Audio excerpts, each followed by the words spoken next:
Présentez-nous l'activité d'Initiative 77. Bien, c'est une agence qui dépend du conseil départemental de Seine-et-Marne et qui a pour objet l'insertion professionnelle des bénéficiaires du RSA, principalement en tout cas des bénéficiaires du RSA.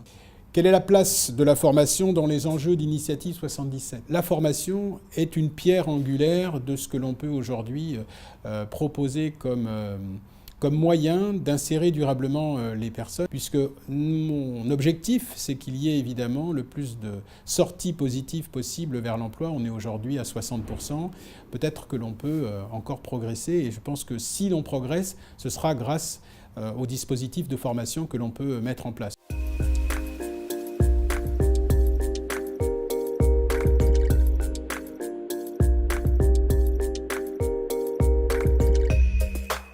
Pourquoi mettre en place un dispositif e-learning ? Donc nous, on a fait ce choix d'une part parce qu'aujourd'hui, en entreprise, l'outil informatique, c'est quelque chose qui est indispensable. Et l'e-learning, c'est aussi un temps de formation qui est choisi.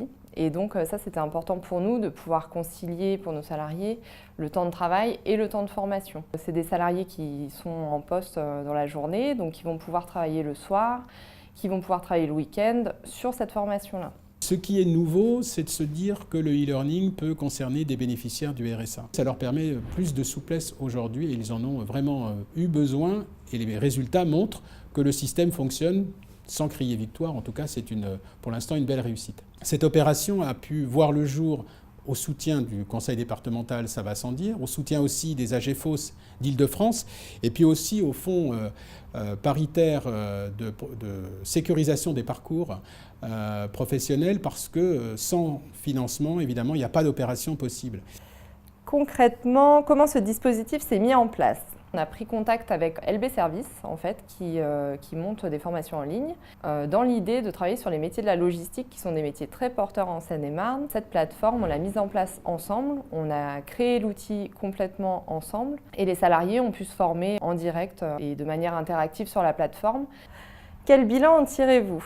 Alors pour nous, le bilan il est hyper positif en fait, puisque on a 9 salariés qui ont participé. Les 9 ont réussi leur formation à distance et certains ont pu passer leur CACES. Donc aujourd'hui, ils sont en poste dans la logistique sur des métiers qui sont voués à durer. Donc pour nous, c'est vraiment l'objectif, c'est le retour à l'emploi durable des salariés. Donc le bilan, oui, pour nous, c'est un vrai succès.